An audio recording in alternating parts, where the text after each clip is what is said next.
안녕하세요. 안양 윌스기념병원 홍현진 척추센터장입니다.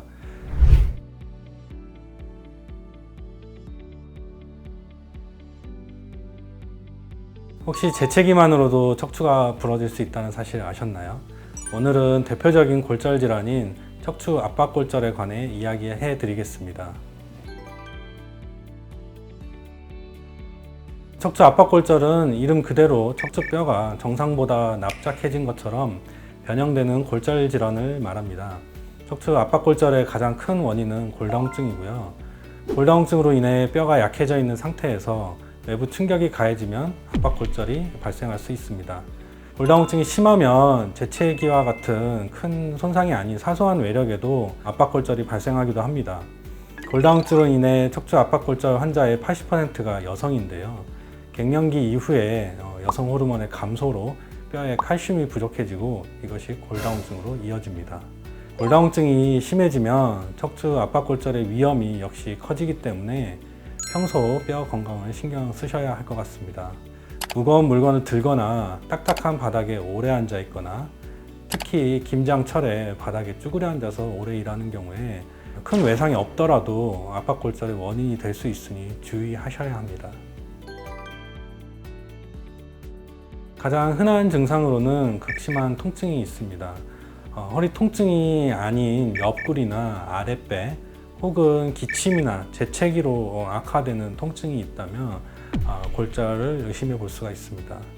골절이 의심되면 가장 먼저 엑스레이 검사를 통해서 척추의 모양과 높이의 변형은 없는지 확인을 하게 됩니다. 엑스레이를 통해서 골절이 의심된다면 MRI 촬영으로 급성골절 여부와 만성 노화 변형 등을 구별해서 확인하고요. 치료 방향을 결정하게 됩니다. 치료는 골절 상태에 따라 방법을 결정하게 됩니다. 심하지 않으면 뼈가 붙을 수 있도록 침상에서 안정을 취하거나 보조기 착용을 통해서 골절이 악화되지 않게 치료를 하고요. 골다공증 치료제를 복용하거나 주사 치료를 시행할 수 있습니다.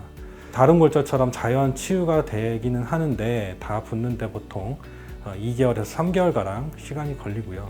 특히 골다공증 환자의 경우 더 많은 시간이 필요하게 됩니다.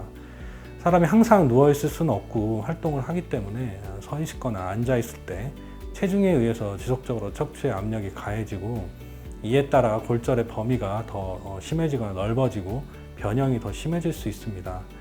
그래서 통증이 호전되지 않고 변형이 심해진다면 뼈 시멘트를 이용한 척추체 성형술과 같은 시술이나 고정술 같은 수술적 치료를 고려해 볼 수 있겠습니다. 뼈 시멘트를 이용한 척추체 성형술은 압박골절 부위에 주사바늘을 통해서 골 시멘트를 삽입하는 치료법인데요. 뼈의 변형을 방지하고 통증을 호전시킬 수 있는 시술입니다. 대개 부분 마취로 진행이 되고 소요 시간은 15분에서 20분 정도 걸리게 됩니다. 골절의 정도가 심하고 부서진 뼈 조각이 신경을 누르고 있을 경우, 이 경우에는 감압을 하고 고정술을 시행하게 됩니다.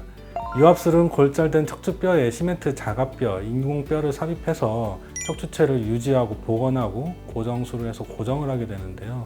이런 수술이 필요한 경우가 있을 수 있습니다.